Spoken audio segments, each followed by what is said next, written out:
Do we get started? Yeah, I think. Ooh, hi everyone. Is it okay if I stay seated or do you prefer if I stand? Yeah, okay, cool. So my name is Janine. I'm a PhD candidate here at the University of Exeter. I'm at the Institute for Arab and Islamic Studies, and my PhD is actually on mental health and women's resistance in Palestine. So it's nice to be amongst more medical humanities people. I'm usually stuck in area studies, so it's nice to be amongst more public health comrades. And I'll be facilitating and moderating today's event, so thanks for having me. And so yeah, this event is Social Upheaval and Medical Humanities, Intersecting Health, Armed Dissidence and Contemporary Protest.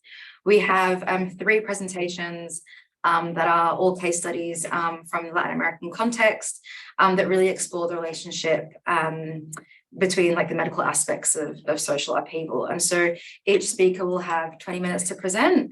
We'll have 2 presentations, a 5-minute break, the last presentation, and then we'll save Q&A for the end. So if you have questions during the presentations, just drop them down and we'll try and get to everyone at the end of all the presentations.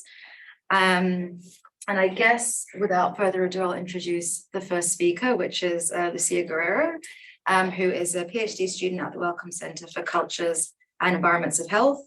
With a background in biomedical engineering and cultural studies, she is broadly interested in how technologies interact with social and individual bodies by healing them, harming them, or both, and how different social actors make sense of these interactions.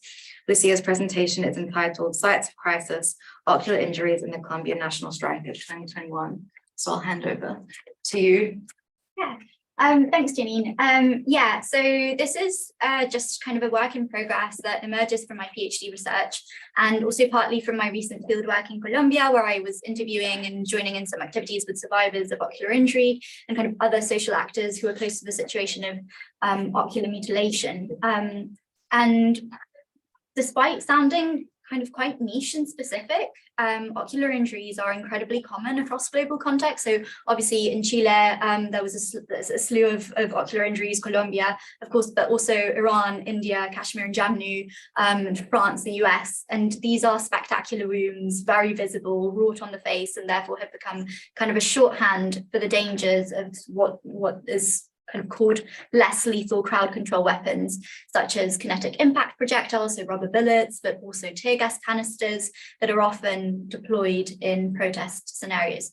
So my aim with this presentation is sort of to bring together some empirical threads from my research to motivate a medical humanities approach to protest. And here I'm kind of using the ocular wound as a provocation or as an entry point to this. And although there are more than these kind of 2 points, which I've talked about elsewhere, some possible connecting threads are first thinking about how the public health crisis of COVID-19 kind of shapes and impacts, or shaped and impacted, how protesters carried out and the repertoires of resistance that exist across different groups, as well as particularly the care that gets carried out during these protests. And secondly, thinking about mass disabling events, so thinking about protests that were carried out during the pandemic, as well as the disabling or the debilitating nature of state neglect, as well as direct kind of state violence. So with this aim in mind, it's worth briefly putting ocular mutilation in context. So it really kind of emerges as a visible issue in the 2021 strikes, where there were around, where there were around 103 cases reported, but obviously because of underreporting, possibly many more, despite it being kind of a problem before that and well after that, with the most recent case actually happening last week, the 22nd of September. And so the graph that you see in the bottom left corner shows the prevalence of ocular injuries between 1990, when the riot police, ESMAD, Escuadrón Móvil Antidisturbios, known in Spanish simply as ESMAD, was created in 2020. I know that the axes are incorrect. This was directly from the report that it's taken from. We see that there is a spike in periods of ocular injuries and periods of civil disobedience. So for instance, here, this was the 21st of November in 2019, which was the beginning of one of the waves of strikes, where 25 injuries were reported, and then also the agrarian strikes between 2013 and 2014, and briefly in 2018, the student strike. But looking further back, we also see that mutilation in general is a feature of the violence deployed throughout Colombia's conflict history, as with this example in the Violencia, where the bodies of, so this was kind of a period of violence, which probably Sebastian will expand upon more, violence between liberal and conservative kind of guerrilla groups. And what they would do is that the bodies of the people who were killed would usually be arranged in different ways to send messages to the opposing kind of forces. So this is the case with the Corte del Florero. And also with landmines, which were designed obviously to maim rather than kill, which were used throughout the armed conflict with the FARC guerrilla. Coming back to contemporary protest, it's important to note that the systematicity of ocular mutilation, so reports of victims saying that their eyes were specifically targeted, there is still not necessarily a consensus whether that is in fact the case. But what we do know, and this is kind of a crucial point, just, you know, regardless of whether or not it was deliberate or intentional, is that these injuries are a result of inadequate use of non-lethal weapons fired above the waist in opposition to UN guidance on kinetic impact projectiles. And also what we do know is that ocular mutilation is life-changing, and it is a type of injury that is also inflected with symbolism and stigma, which it is crucial to historicize. Physicians for Human Rights and other groups have also studied death and disability produced by less lethal weapons and kinetic impact projectiles in particular, but it is important to also know that they are not counting kind of the distal or indirect deaths from these weapons, like the cases of Esteban Mosquera, who was killed by hitmen in 2021 after being mutilated in 2018 during the student protests, or of the 2 survivors of ocular injury who also died, presumably by suicide, in June of this year, one in Chile and one in Colombia, or the trauma of exile to which many survivors of ocular injury are kind of led. Turning to mass protests and the confluence of a public health and social crisis, it's also worth noting the global nature of violent policing during the pandemic. Often police were given more powers to police the bodies of the citizenry as a public health measure, for instance, by enforcing quarantines. And as with other cases globally, these measures often disproportionately impacted low-income households who couldn't afford to stop working even when sick, or PPE, so were likely to get sicker, but also because of how healthcare is tied to employment in Colombia, and because there are high levels of informal employment. So when people got sick, they were not insured and therefore unable to get care. And also when people went out to protest, they were admonished for increasing the risk of infection, for exposing themselves to COVID, allegedly. So protests and protesters were therefore cast by Duque's, the sitting president at the time's administration, as not only a public order risk, but also a public health risk.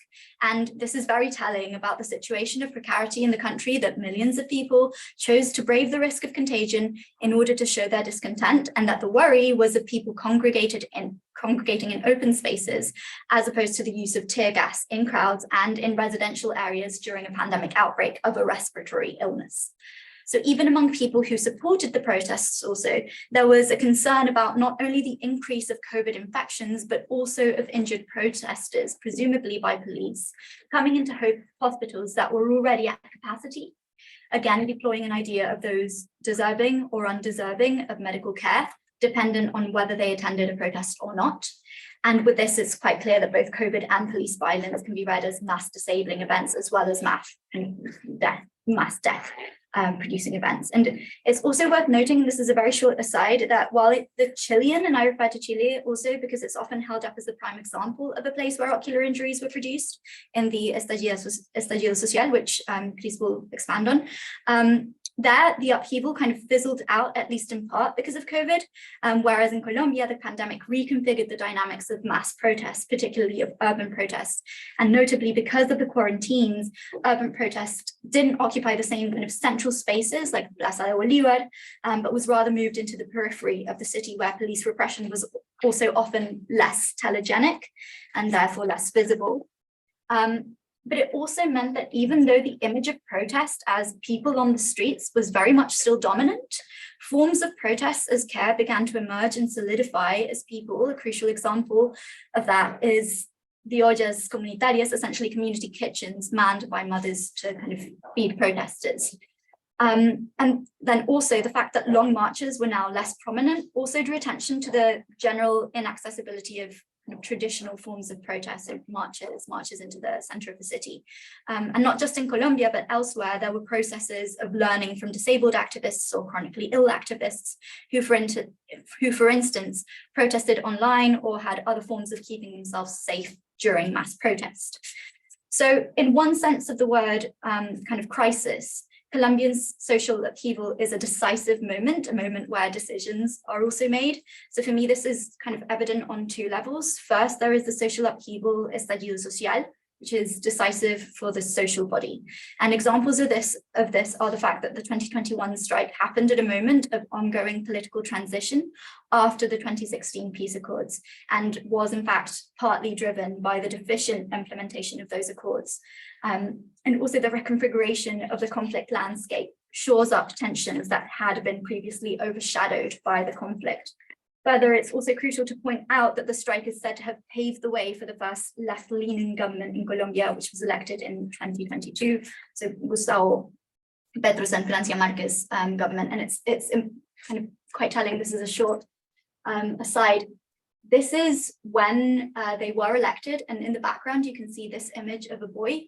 That's Dylan Cruz, who was killed by police in 2019. He was killed by a kinetic impact projectile, and his death sparked a lot of fury. So it's very significant that it's kind of held up in that moment. And then on the other hand, there is the estallido ocular, in literal terms, the exploded eye, that affects the individual body. And indeed, from the interviews that I have done with survivors, as well as human rights NGO reports and Howard and co-authors' landmark study on KIPs, the ocular injury is signified as a disruption in the life course. There is a before and there is an after, particularly for those who acquired sensory impairments, which are not just visual, but also hearing impairments from their injury. That said, the ocular injury does not end when the projectile hits the eye, and it starts well before the shot is taken. And it doesn't end with the individual who receives the impact. Rather, ocular wounds are likely to need lifelong medical care to prevent infection and the risk of eyesight deteriorating in the other eye, to fix prosthetics, etc. And the severity of the wound is also a direct result of how soon it was addressed after it was inflicted, as delays contribute to morbidity and to cases where evisceration, which is removal of part of the ocular globe, or enucleation, where the entire eyeball is removed, where that might be needed. So all of this as a whole impacts the decision of whether to protest ever again. Thus, the decisive moments for treating an ocular injury in an individual body are interrupted by the upheavals afflicting the social body. So a raging pandemic and the ordinary crisis of precarity, to use Lauren Ballant's language from Slow Death. And on the topic of slow death, I also want to point out the debilitation of that emerging form of protest as care that I gestured to earlier, which in many cases was the lifeline for protesters injured by police. And so this part connects a bit more with Christian's work on protest medicine. And in particular, with the place of neutrality amongst brigade members. But here I want to note the topic of even denying medical education to people on the grounds of who it will be used to care for, with this quote from the leader of the protest medicine brigade in Bogota, this was from an interview where he was telling me about his medical training.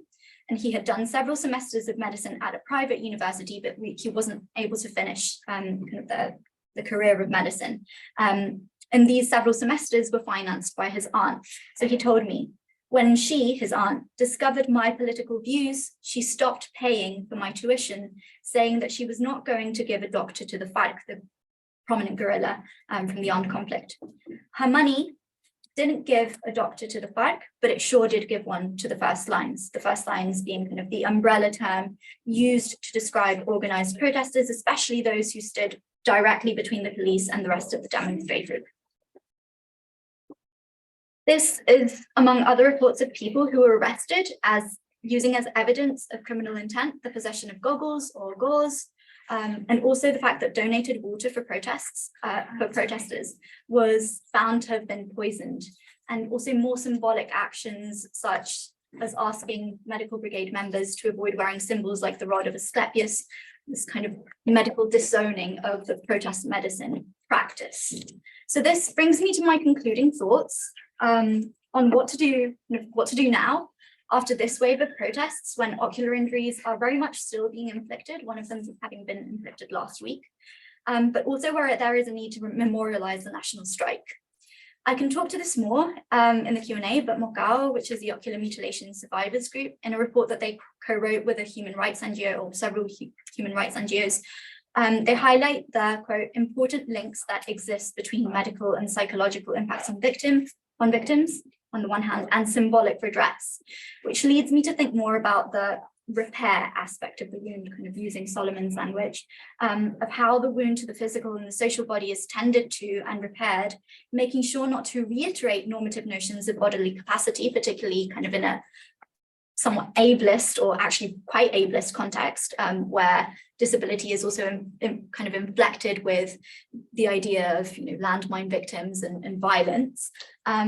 But also addressing kind of the uneasy relationships that survivors have to medical doctors, and also even the medics who were the first responders to their injuries. And so I want to end by wondering what types of medical knowledge might be needed to make these reparations, and also noting that there is a heightened interest in healing among people who have participated in protest, including several survivors of ocular injury, one of whom actually took up first aid training and then later took up jobs in first aid. But yeah, I'll leave it there. Thank you.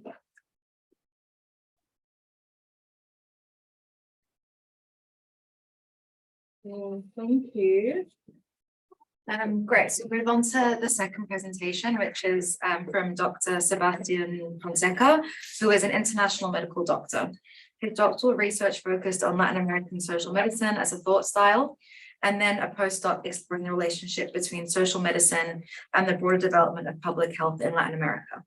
His current research takes social medicine as a proxy thought style of socialist perspectives in Latin America during the Cold War. Dr. Fonseca's presentation is entitled FARC Health Models, Socialist Health in the Cold War. Hand over to you. Awesome, thank you so much. I can't share the screen for the, don't know why. Was that, sorry? Shall I have a look? Sure. Even other co-hosts that can't share the screen. Oh. Got your PowerPoint set up. Yes. Yeah. Do you want to send it to me and I can pull it up?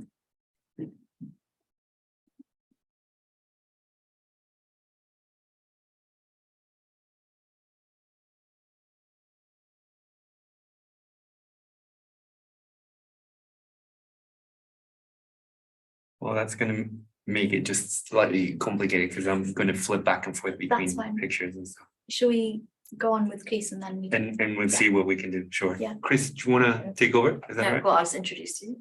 Yeah, sure. Okay, cool. So Dr. Christian Montenegro is a sociologist with a background of professional and academic work on mental health policy, and how social movements and activist ideas shape and are shaped by mental health policy.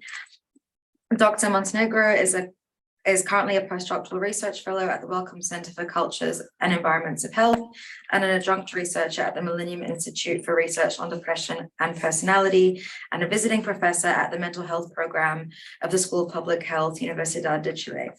Dr. Montenegro's presentation is entitled Protest Medicine, Informal Responses to Police Violence in the Context of Chile's Estallido Social 2019-2020. Over to you. Thank you, Janine. That was a great introduction. Okay, so I'm going to talk a little bit about this project that I started a year and a half ago, I think, with some field work happening last year. We start with, well, these are the contents. Let me take the time that I don't want to go over it. So I'm going to start by talking a little bit about protests as a medical concern, the context of Chile's estallido social, or the social upheaval protests. A little bit about the research questions, some results, and some provisional conclusions about this work. So of course, the interaction between medicine and protests are very complex and diverse, and they have changed over time. On the one hand, we have protests as a medium for achieving objectives related to healthcare. For example, access to healthcare can be a cause or a goal of protests. Somebody hand me the water, please. Thank you. Protests can also be exist to confront harms of public or private action or inaction, and also public health measures can be the target of protests, as we saw in relation to COVID, which was kind of a new form of interaction. Then we can see protests as harm or risk. That means the direct harm that results from violent clashes with the police, or the positive or negative mental health effects of protracted urban unrest. And we've seen this in many parts of the world. With emergent studies, trying to understand this correlation through statistical means. And then we have the aspect that I'm more interested in, which is the way in which protest creates its own forms of care, in a way, or the emergent forms of medical care that happen in the context of protest. So that means looking at protest as an scenario of different things. So Lucia mentioned a little bit about this. At the end of 2018 in Chile, there were a massive wave of protests, severe riots. This started in the capital in Santiago and then spread through major cities in Chile. It was, as in other cases, initiated by a rise in the subway fare. It was started by students, especially secondary school students, who refused to accept this rise in the metro fare and started to go over the turnstiles in the metro stations. And somehow this opened kind of a flood of discontent that started to grow and grow and grow, basically stopping the city. It was the worst episode of civil unrest in Chile since the end of dictatorship, and it was responded with unprecedented violence from police and military forces. And this include 3,700 wounded persons, thousands of people receiving gunshots, 411 with ocular trauma, and 34 with permanent loss of one or both eyes. And Lucia was talking a little bit about the case of these victims and what they do about this and the networks that they have created. 36 people died. And we should add 3 people that lost eyes and then killed themselves over the next year and a half as part of these tragic numbers. So the thing that I was more interested about was this figure, the figure of the medical provider. And this includes medical students, nursing students, and occupational therapies, like everybody. Because we need to consider that all of these people started going to the streets as part of the protests, not necessarily with any other intention rather than being there manifesting. But then they started seeing the damage and the wounds and the fact that there was no care available. So they kind of shifted into what they knew most about and tried to provide some assistance with very different levels of expertise, very different levels of organization. So I talked with 21 persons, including medicine, nursing, psychology professionals and students involved in what was called medical brigades, which is also a very unique category, and sometimes it's hard to explain it to colleagues in the Anglo-Saxon world. This was the name that they gave themselves, and I'm going to talk a bit about that. I did some walking interviews, so I tried to, because this was in the center of Santiago, so near all the shops and all the cafes, so it was easy to just go there and walk through the sites of medical provision, what they call like hospitals, they call them hospitals, but this was basically any kind of corner that had some protection against bullets, and that was kind of strategically located where the clashes happened. And there were many, so I was able to go through these places and try to ask people to recount. And it was very, very interesting. I think there is a lot of kind of methodological power to do those kinds of things, because it was weird. People were already using these spaces as usual. So it was like they had this double meaning.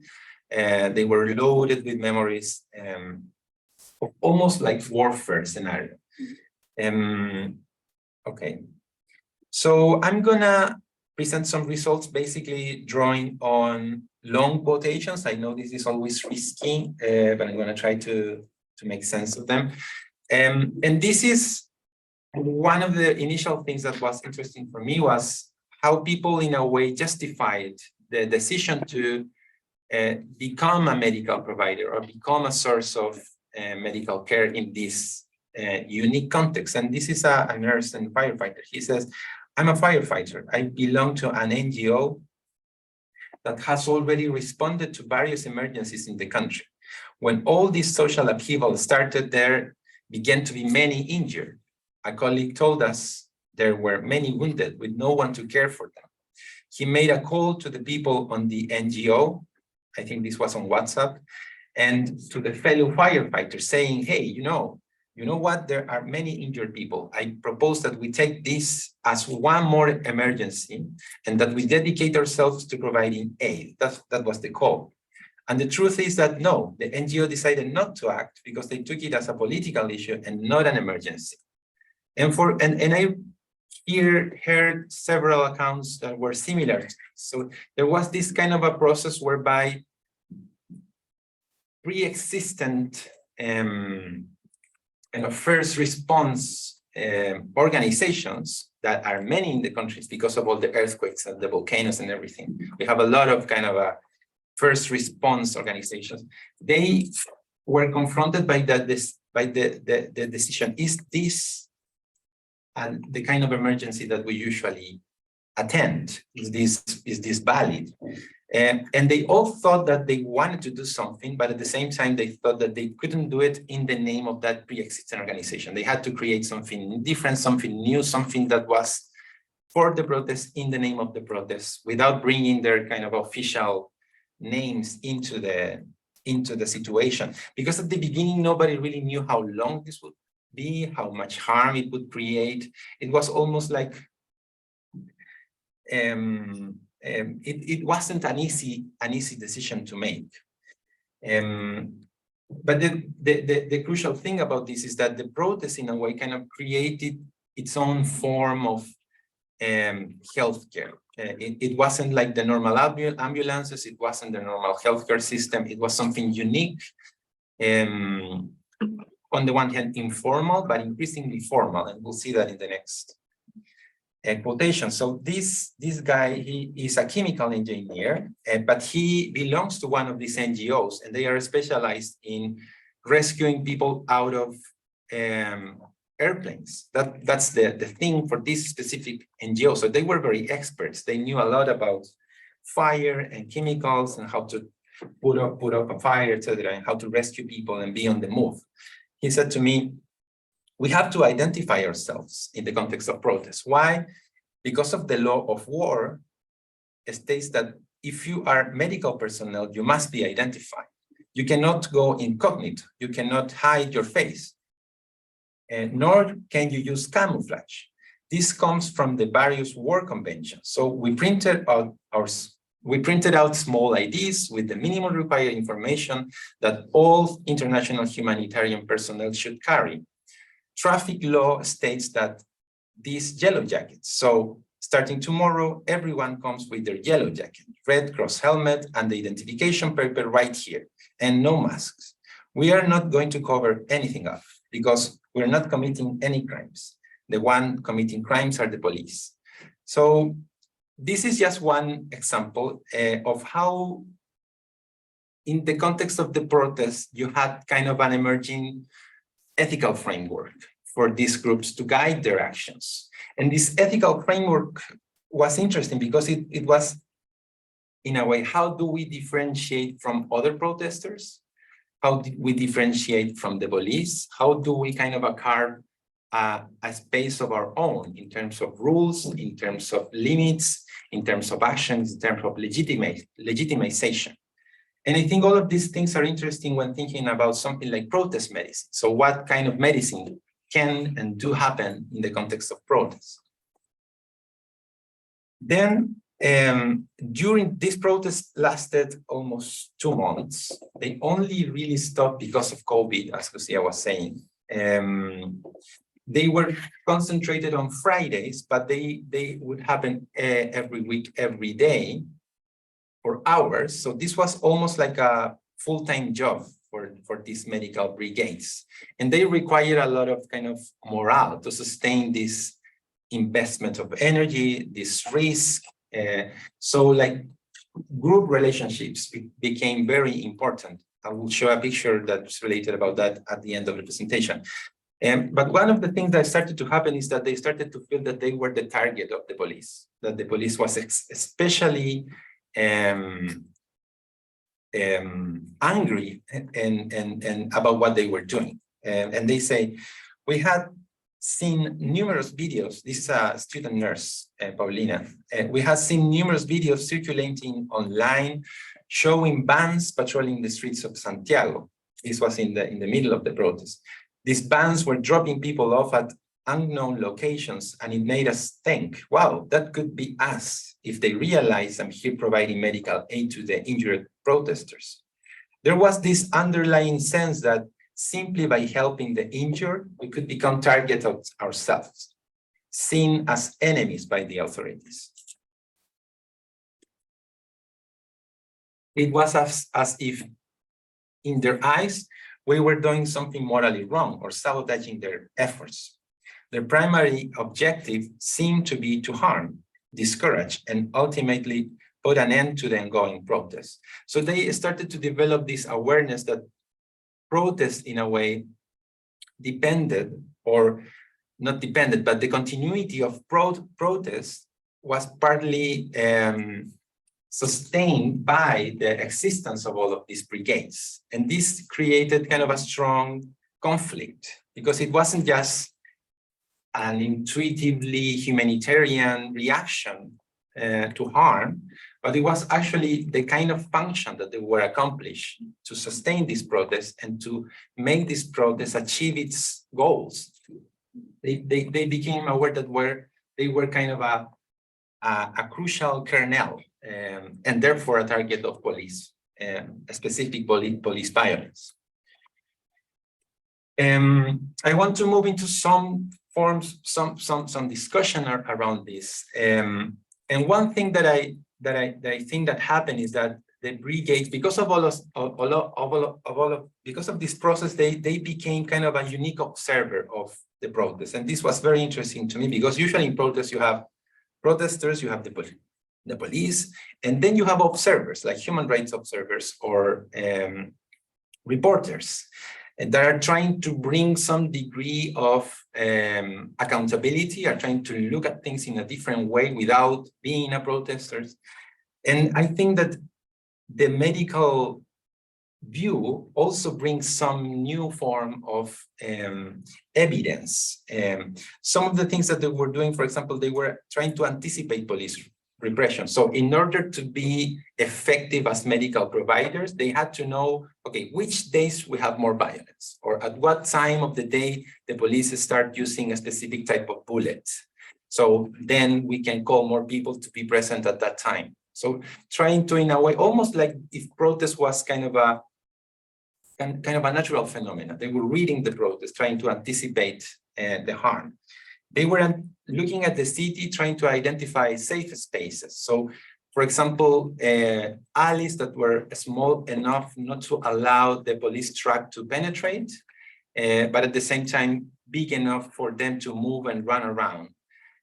So having some sort of security. And the neighbors were very, they helped a lot in this. They gave them food, they gave them shelter. The people was trying to participate somehow in creating this network of care in the middle of protests.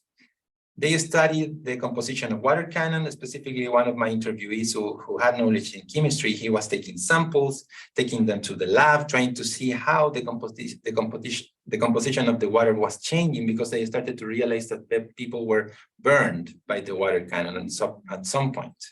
And they were started to treat burned people, and they weren't prepared for that. So every time you had kind of an emergent new set of symptoms or set of conditions, they were trying to mobilize some sort of knowledge-making procedure just to be better at what they were doing. And the important thing about this also is that there was a context of denial. So at the same time that all these things were happening, the president was saying that nothing was happening, and the police on TV was saying that nothing happened. So the medical providers were very aware of the fact that they in a way were registering a truth that everybody else was denying, and that they had to protect this truth. And this goes back to the notion of neutrality. And in a lot of work around humanitarianism and political violence, the notion of neutrality is crucial.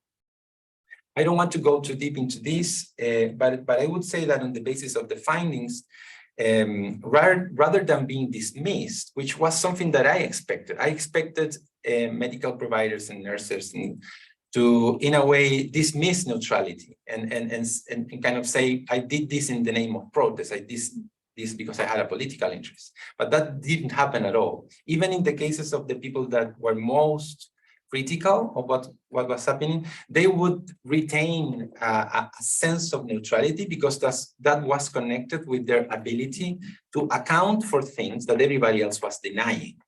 So the context of denial explains a lot of the values of these medical brigades, explains a lot of how they guide their own actions, how they justify their actions, even in front of this notion that they were sustaining the protest. They weren't happy with that. They weren't like, yeah, let's do this in the name of sustaining the protest. They were defending themselves precisely on this kind of rationale, or in this kind of this justification. They were saying, like, we are touching, we are feeling, we are seeing the blood, we see the wounds, we see this reality that everybody else seems to deny, and they tried to kind of keep this alive. And talking about kind of a moment of future justice, a moment in which all these things were going to be known. Okay, so I'm gonna be closing with a couple of slides. I want to basically try to say that protest is a very weird thing to think about in terms of medicine in general. On the one hand, it creates a lot of harm in a very short amount of time. So it is a public health crisis. And because of the harm, because of its complexity, varying severity from a small scratch in the head to a mutilation, it is a medical urgency. And there is a line of literature that it's called, public disorder medicine, that it's been developed over, I would say, like the last 20 years. It's been focusing on, for example, football matches or these mass causality events. It comes from war medicine. That is already kind of taking protests as another site of planning, another site of analysis and deployment. But it is very hard to do that, because protest, in a way, it is constant, it happens all the time, but it's sporadic. You never know when it's going to happen. It's intentional, so it's not just like a volcano, but it's unpredictable at the same time. States cannot kind of allocate a little fund to support the health system because in April there's going to be protests every year. It's not like the winter campaigns in many countries. It's not protest season. But it's still there. We know it's going to happen. It creates harm, and something should be done about it.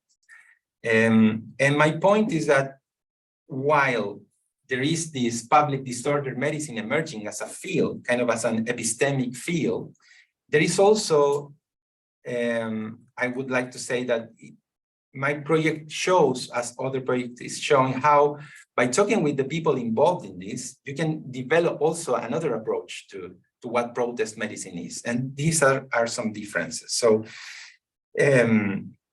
for public disorder medicine, the focus is on preparing the police and preparing healthcare systems to handle, address, and mitigate the damage.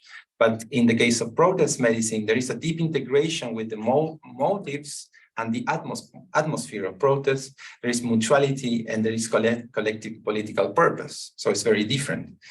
In the case of public disorder medicine, the relationship with the state is very important because it emanates from the deep relationship between medicine and the state. It doesn't problematize that connection. In the case of protest medicine, there is they operate outside state control and they question the relationship between medicine and protest. There are very differing views of protest. On the one hand, protest as avoidable side of risk and harm, and on the other, protest as necessary purposive collective action. And finally, there is a difference in the technical deployment, because on the one hand, public disorder medicine will try to anticipate risk and classify kind of sites and conditions for this to happen. And on the other hand, protest medicine emerges from and for the protest and cannot be prepared in the same way. So finally, this picture, this happened almost a year after all of this had ended. This is a ceremony, a couple is getting married. They met as brigade participants. They are surrounded by people using the same attire, the helmets, the shields. And this comes to show to what extent this group that emerged in the context of protest has some continuity. They are kind of guardians of a certain memory. And every year in the commemoration of the events of October, they will get together and they will talk about their lives, and they have this kind of a moment of remembering this almost war scenario where they had to operate. So with that, I'm going to finish. Thank you.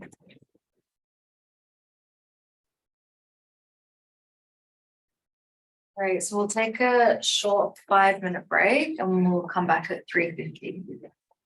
Thank you.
Wow.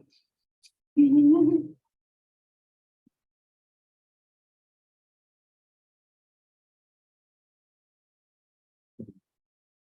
want to go or you want to No, you can jump just in? jump Okay, straight in. cool. Yeah. Right, so I'll start sharing my screen. Sorry about the earlier hiccup.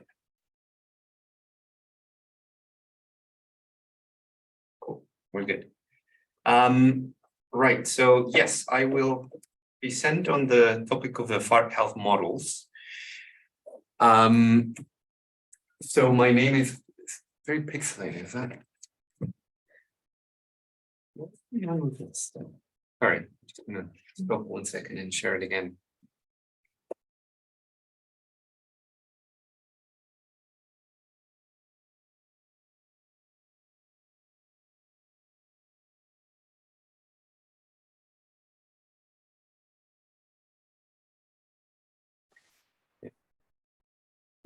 Should work. All right, cool. So yes, I'll present on the FARC health models.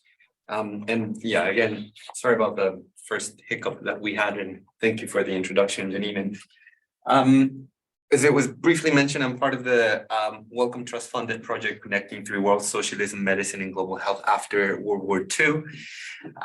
It is a project that's in our center, and just as a quick reminder, basically what we do is ask this question of what is socialist health in the Cold War. Very ambitiously, we aim to rewrite the history of global health from a socialist perspective, which we argue that has been mostly neglected because of this ideological divide of the Cold War and what happened afterwards. Now, our project team has 3 different groups, one that focuses on Asia, another one on Africa, and another one in Latin America, which is the one that I am part of. Now, contrasting these last 2 regions, the case of the Latin American Cold War for many historians, they actually argue that it did not experience the traditional understanding of the Cold War. So instead of this dichotomy between capitalism and socialism, many historians argue that the region experienced something that they call the history of anti-communism. So what they mean with that is a very clear trajectory of social upheavals and conflicts that were dominated by one pole. A pole that relates to extreme right-wing policies, military coups, and dictatorial states. So under the banner of national security and very closely linked with the US foreign policy, the regimes worsen a very long-standing conflict associated with land ownership and prompted the rise of many of the guerrilla insurgencies. And so one example of these insurgencies in this conflict is what I bring today. The Fuerzas Armadas Revolucionarias de Colombia, founded in 1964 in Colombia. But I would like, as an introduction to this, to show you guys a little video of a documentary that I was very happy to collaborate, be involved in. So I will share that very quickly.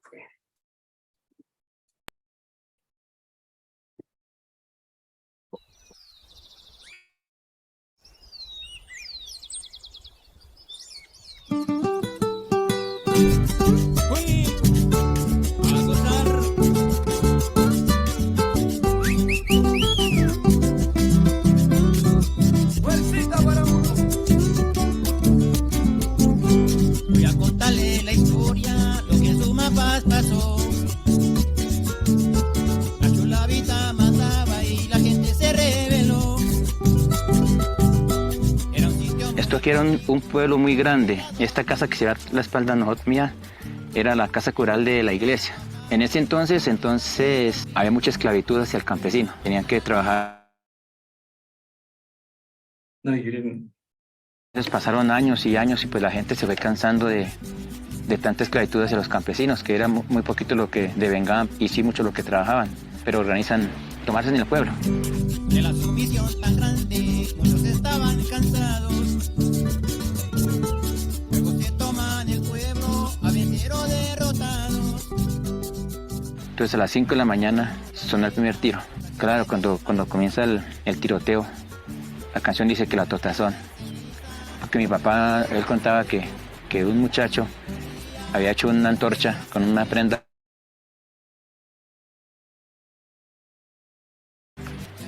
y metió en la escandela. Esa guerra duró como casi una semana, casi duró la guerra. Una actuación que hacía la chulavita y es que campesino, que eso pasaba, pero era como arrasando con todas las viviendas, con todas las vidas. Entonces, donde iban arrasando, cortaban, decapitaban a los campesinos y colocaban sus cabezas en las estacas de los postes. Eso los casi todos murieron. Eso quedó muchos muertos y casas totalmente quemadas, todas, nada más se veía. Después de un pueblo grande, se veía humo.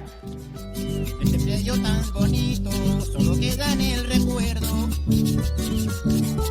Aquella casona vieja que fue hecha por los abuelos. Esa casa tan hermosa era la casa cural y la debemos nombrar monumento nacional.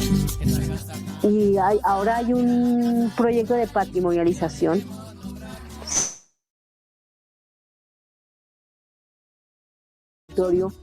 pero también la historicidad de lo que fue ese escenario se pudiera dar a conocer. A un futuro, la queremos es hacer una biblioteca pública aquí. Una biblioteca que queremos hacer ahí, eso ya está escrito en las mentes de nosotros, que esto se llegara a hacer es una biblioteca. ¡Nos fuimos!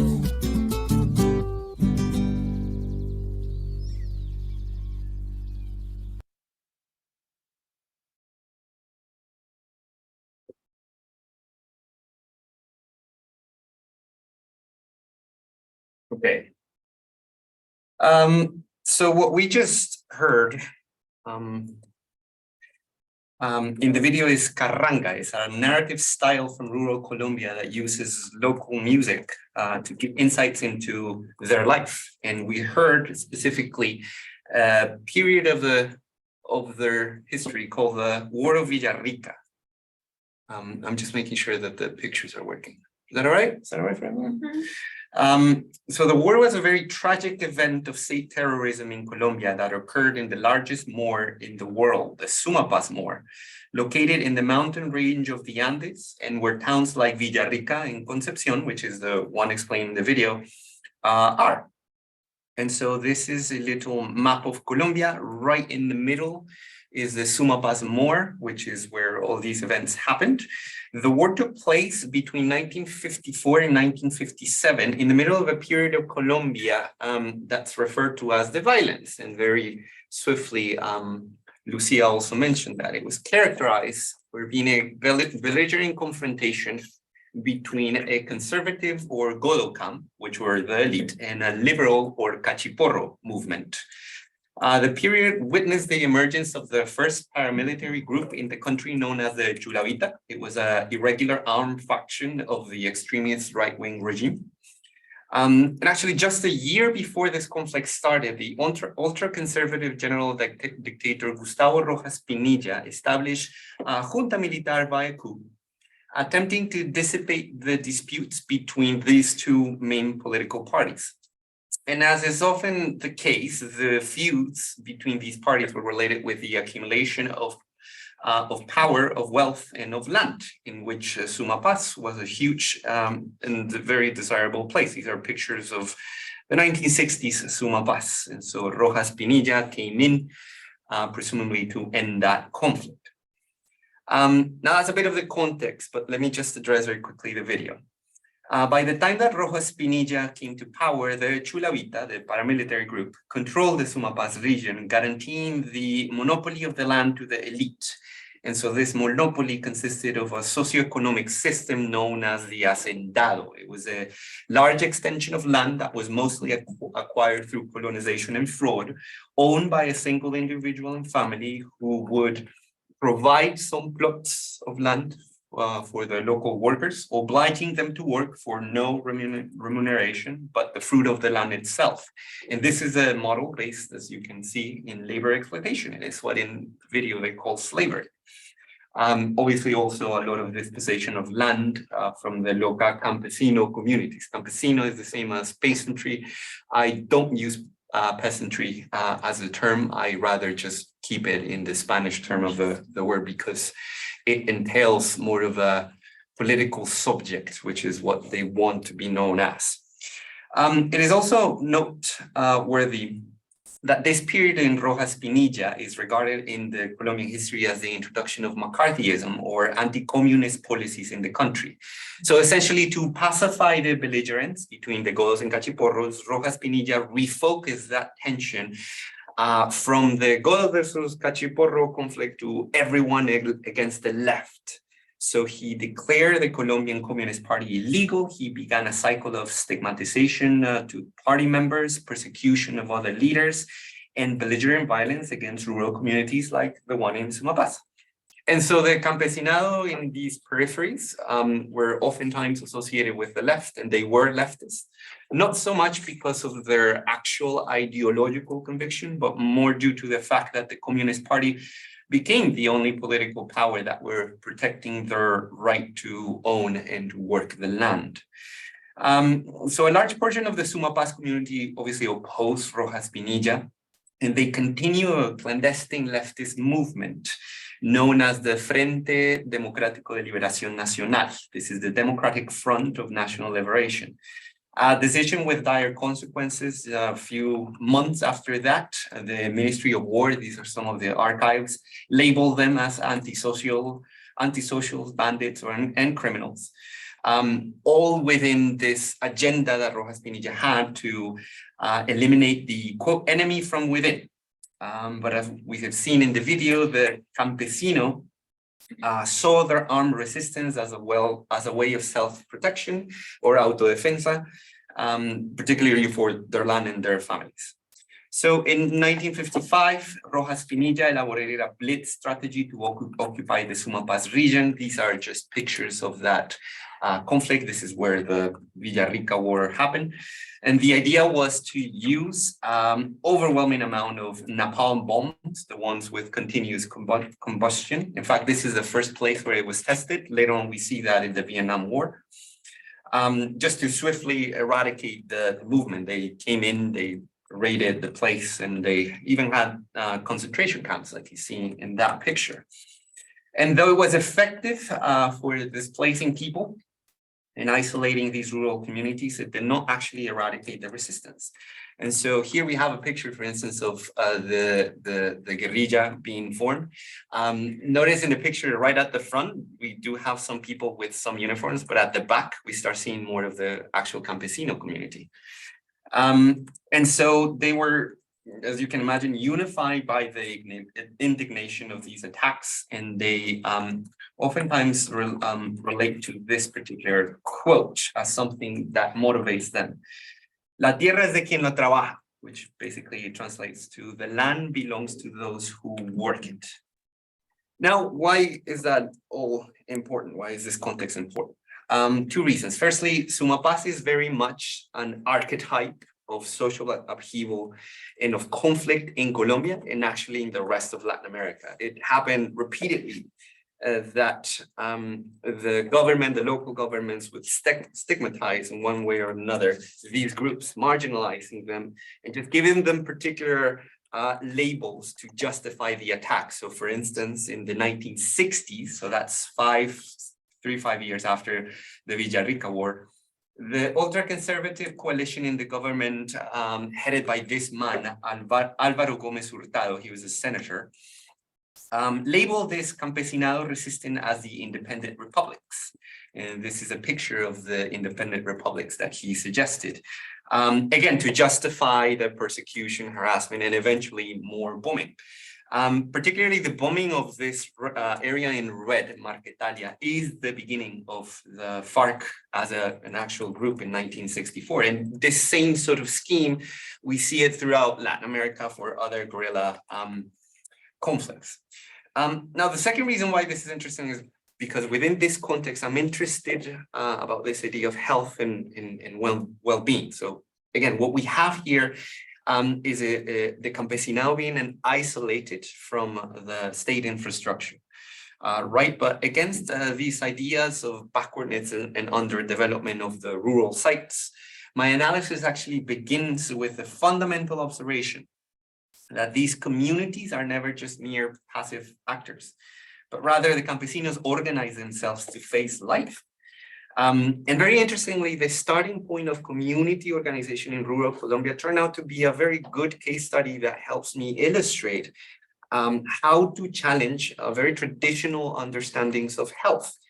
I'm used to encountering many discussions where health is often associated with healthcare institutions, hospital, clinics, or services like surgeries or other procedure resources like vaccinations and stuff. But in groups like this and in cases like this, what we have is that health is actually reframed as a matter of everyday affairs, sustenance, as rurality as a whole. So this turns out to be really a history of rural life. And let me just explain this a little bit more. This is Estrella Guerrero, if it moves forward. Estrella Guerrero, one of Sumapaz's most renowned poet and leader of the movement. And in our conversation about health, she clearly emphasized the topic of food security, land, and its produce. You see, for Estrella, the matter is summarized by the contesting politics of land.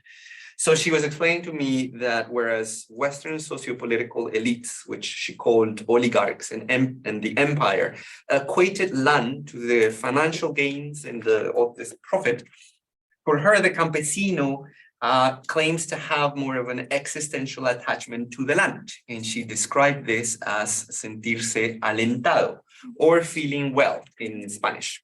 Feeling well, she explained, was essentially a status of well-being that is not so much associated with the absence of disease as it is about the individual capacity to work the land and the outcomes that it produces. So if the campesino cannot work the land and the land does not produce, it unleashes sort of a crisis in their livelihood associated with questions about the Mother Earth and their own value within the community. And so if you look at the archives, what we can see is that there is actually a long-standing attachment to the territory with much of historical depth. The politics of colonization, where I'm taking these pictures from the National Archives in Colombia, during the Cold War, this was very much consistent with questions of ownership of the land, rights to the self and the community sustenance, such that it's very easy to associate this motto of the tierra para el que la trabaja with a cry for community autonomy. So it is a thing with a history that's still pending to be explained, pending to be revised. But if you are an object of state terrorism, like what happened in Sumapaz, how can you construct this sense of community autonomy? And the answer that they've given me is networks of solidarity, communication. So you see, during the conflict, within the Sumapaz region, which you see here in the map, and if you follow me, this is very improvised, but something that they did was that the militia created strips of their people, which they call the Iron Curtain. And behind the Iron Curtain would be the different mountainous areas where they live, basically where they also escaped their families, their friends, and all of the other allies. So that they would kind of create this, they would create a territory that would be protected against people, against the government, sorry. And so in the case of the map, if it works, it kind of works. The Concepcion in Villarrica is basically this area that you see right in the middle. And one of the places where they had this Iron Curtain would be right about here. So in the case of food security, for instance, it was a major challenge, as you can imagine. According to many of the archives, any given exile camp behind these curtains could contain up to 5,000 people between fighters, their wives, their children, all of the elderly. So imagine sustaining that.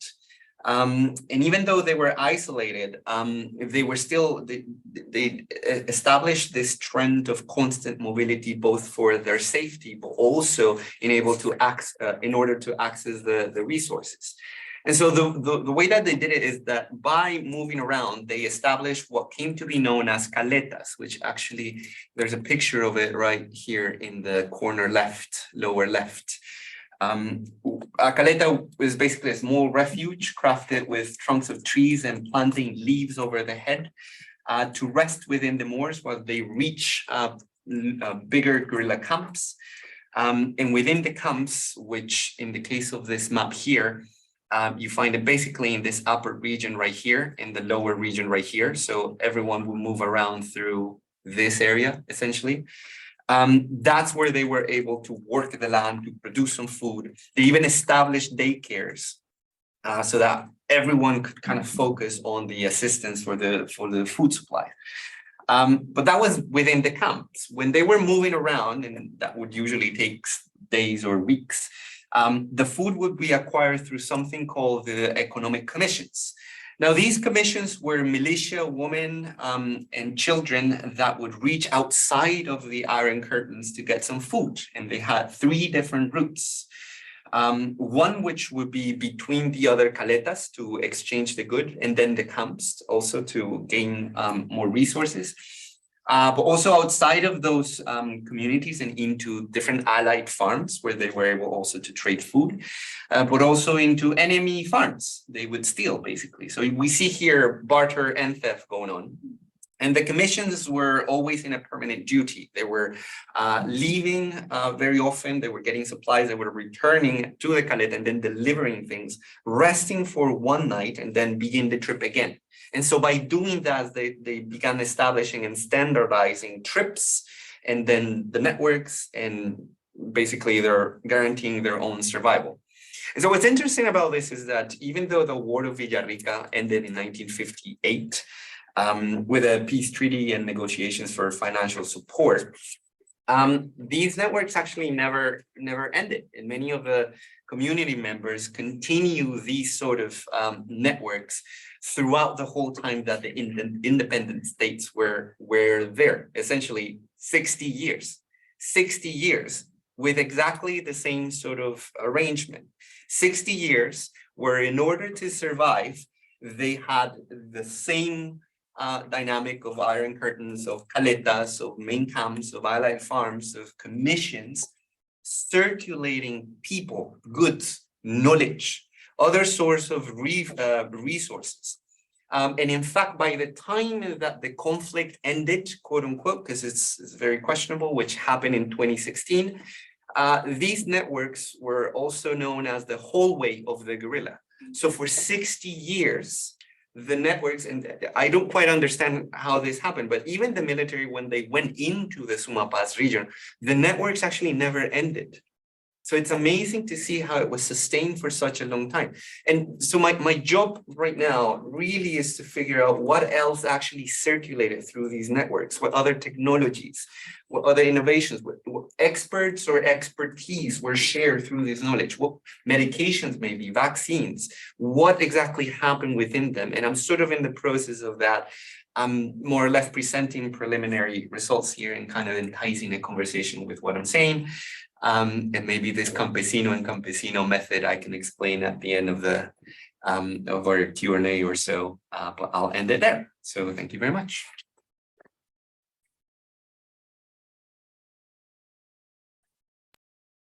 Amazing. Thank you so much. I feel like the common thread that kind of connects them all is this relationship between like the social and the individual, whether it was, you know, the social body and the individual body, or the protest to the site of care, or whether it was, you know, networks of solidarity as a way of maintaining health during social upheaval. So I've got about 15 minutes for questions. I might start and then we can open it up to everyone else. So I've got a couple. The first one was for Christian, about this idea of neutrality. And I had a question about funding specifically, and like where the brigades got funding from. And you kind of mentioned like states can't allocate budget because it's unpredictable, but also I feel like states can't allocate budget because often protests are in response to, or like against the state. And also like we saw in Syria, for example, like who different states fund in times of protest is to do with kind of imperial or geopolitical interests. So like where the funding came from and how they maintained a sense of neutrality in the face of potential interventions or funding interventions. Yeah, I think this is very important. They had a lot of sources of funding. I mean, Chile and other parts of the South America, because of the large amount of kind of a cataclysmic natural events, you have a certain culture of readiness. So people will not expect the state to load a truck with food and bring it to affected people. People do it. And this usually generates blocks on the roads because there is kind of this overwhelming amount of people trying to help each other with no coordination. And this was the same. And somehow the brigades became kind of a mediators. So rather than just go to the protest and try to help, I will give some money to the brigades.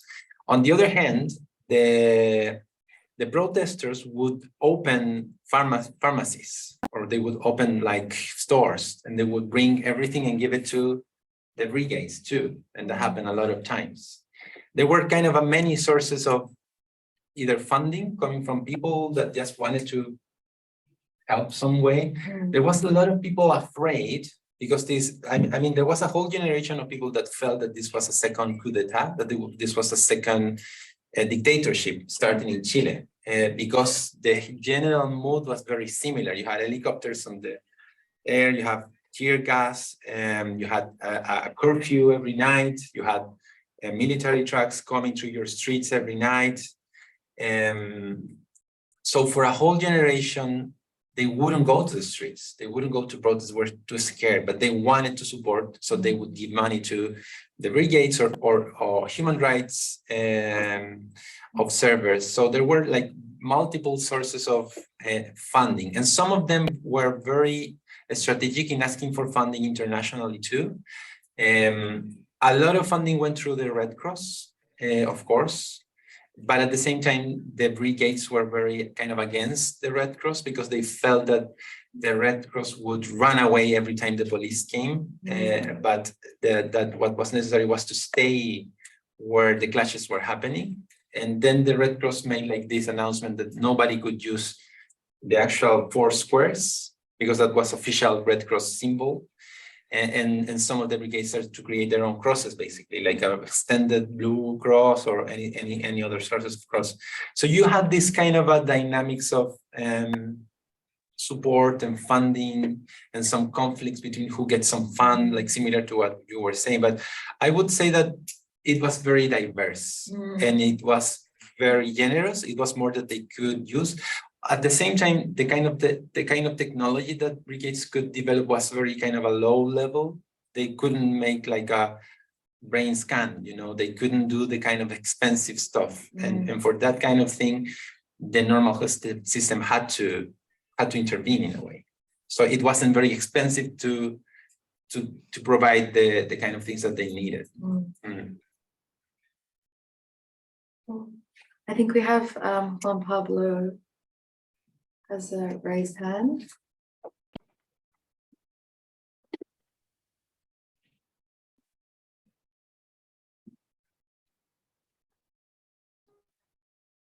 Juan Pablo.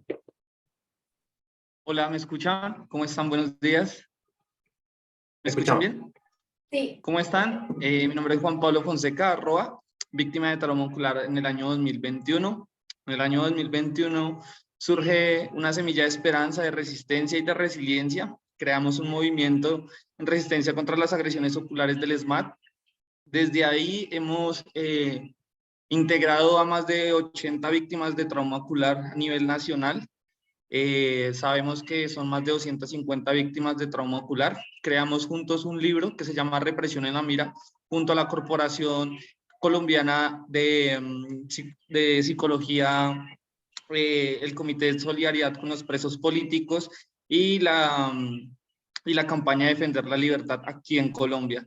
Hemos realizado el primer encuentro nacional de víctimas de trauma ocular en Colombia. Iremos por el segundo, que será a mediados de marzo. También, ay, qué pena, no voy a prender la pantalla, la cámara. Y pues nada, contándoles de nuestra experiencia, la violencia ocular pues ha emergido desde el año 99, desde la creación del SMAT. Tenemos víctimas del año 2003, 2009, 2014, 2012, 2019 y la estadística más alta fue más de 116 víctimas de trauma ocular en el año 2021 en el estallido social. Sin embargo, pues hemos tejido una familia, hemos tejido un movimiento, tenemos incidencia en demasiados espacios, no solo culturales, sino de incidencia política, audiencias públicas, comisiones accidentales. Hemos creado también un documental bibliográfico de cada una de las víctimas de trauma ocular en todo el territorio. Estamos pues en varias ciudades importantes del país como Cali, Medellín, Cartago, Valle del Cauca, Pasto, Popayán. Y bueno, desde ahí seguimos tejiendo resistencia y pues nada, muchísimas gracias.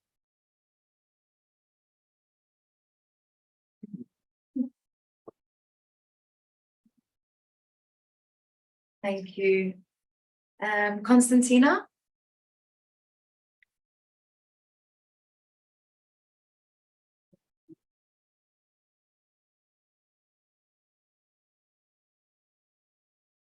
Yeah, can you hear me now?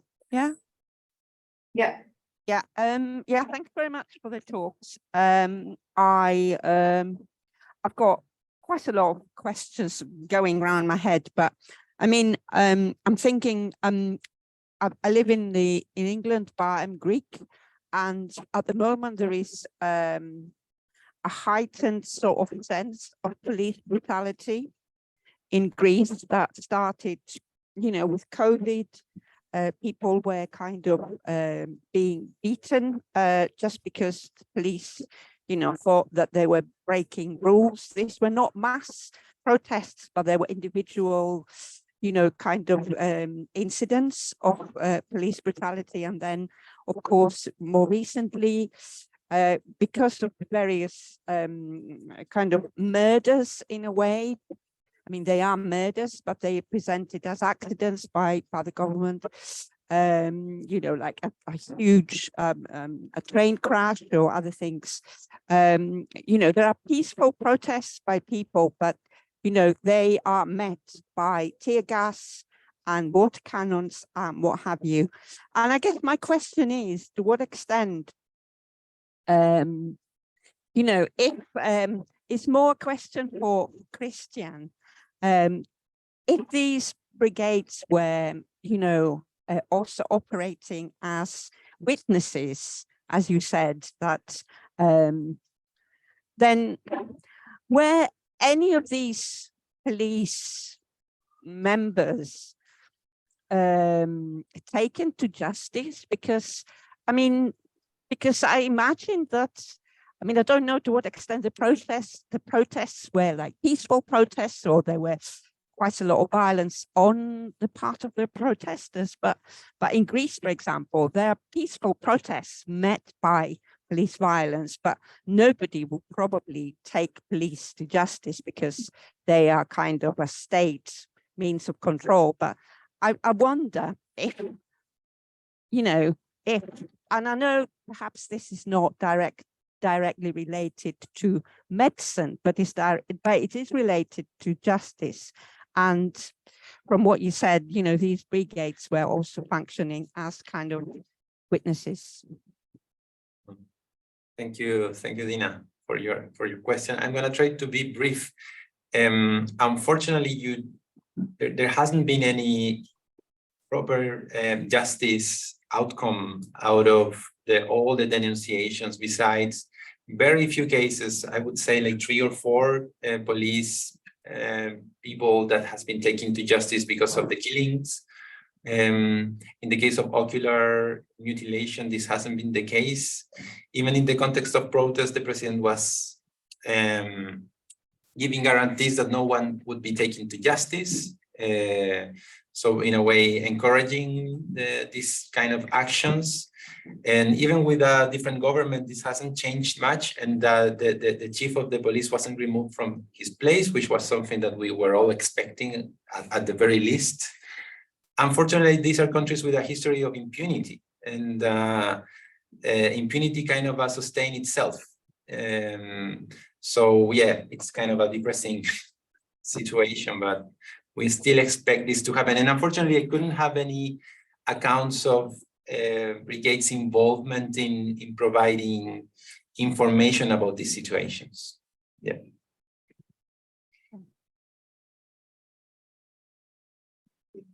Alexandra?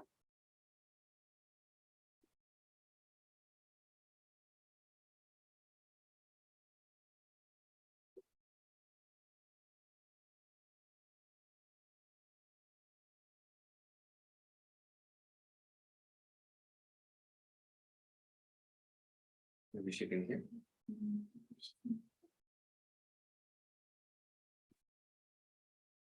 Go ahead, Alexandra.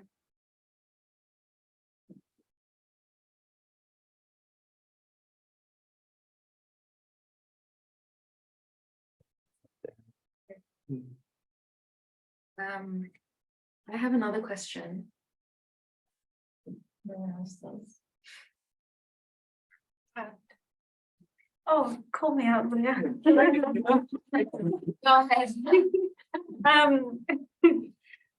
Thanks to all of you. That was really, really great. But yeah, at the end of your great talk, you kind of said that you were starting to think about what kind of medicine could provide the necessary reparations, and I really wanted to hear a bit more about that, especially thinking, and also like if you had some more reflections about the very fraught relationships people perhaps had with the first responders on site at protests, because we heard here something about the perspective of the medical brigade, for example, but maybe a little bit more also about what kind of relationships or experiences people had who were protesters. Yeah, so the first thing that was kind of repeated amongst survivors of ocular injury was that first responders would often kind of make promises that they weren't able to keep. You'll be fine. The swelling will go down in a week, and they ultimately, had enucleations done or eviscerations done. That's on the first hand. And on your first question about kind of medical knowledge, I think a lot about, and this connects to Lisa's talk about protest medicine as like an emerging thing, like a weird beast that has like a lot of the kind of the practical elements of learning on the go. These are things that probably people who were medically trained might not have learned. And it's this kind of resourcefulness in contexts where having kind of proper sterilized instruments is probably not going to be available. And I think that's very, very valuable. And I think there can be a process of learning from people who have been doing this kind of protest medicine in kind of bringing that not formalizing, because it loses its, I guess, activist or kind of subversive element, but trying to bring that in a legitimizing way.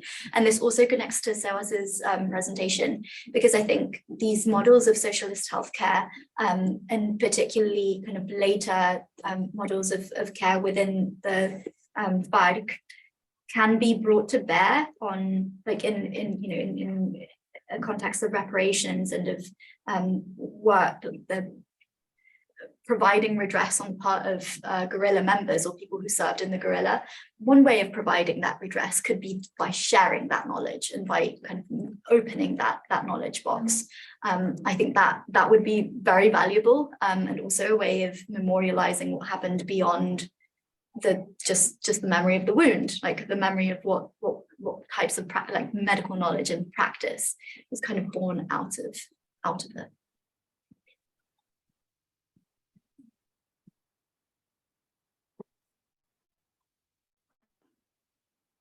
And we have 1 minute left, so maybe I'll end with my question, which was for Sebastian, specifically about the C3W project, because at the end you kind of mentioned, or wanting to kind of explore more about the sharing between the different networks. And I was just wondering, like within the C3W project, to what extent the different regions you mentioned also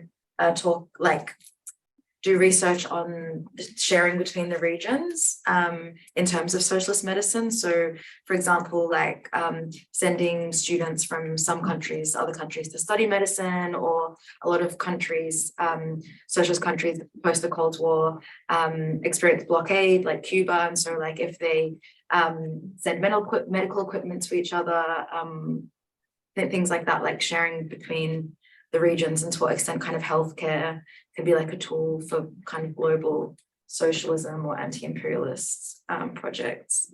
Oh yeah, so what I'm presenting, or what I presented, is just a small fragment of this whole thing. One of the principal investigators and two other postdocs right now are having a workshop with many leaders. They're having it in South Africa, actually, with different leaders of the socialist countries across Africa.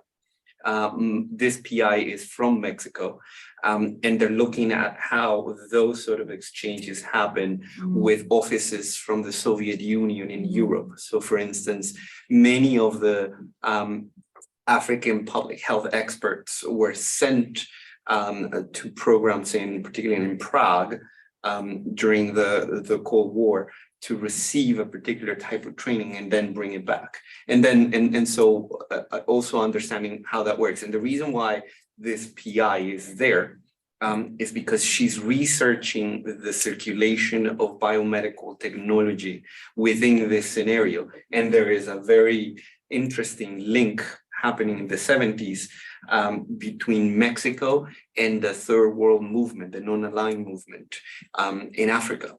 And so she's kind of looking into what exactly happened and how that was dealt with in this circulation of resources and materials.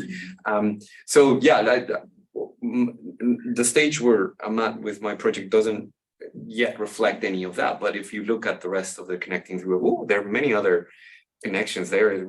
We've got someone else working, two people actually working Asia and China. We've got a special issue coming out for next year on community health, looking at different cases and connecting different cases in Bangladesh, in different countries in Africa and Latin America. And lots of these connections are definitely there. Amazing. Cool. Okay, well, thank you very much. Another round of applause for Alfred.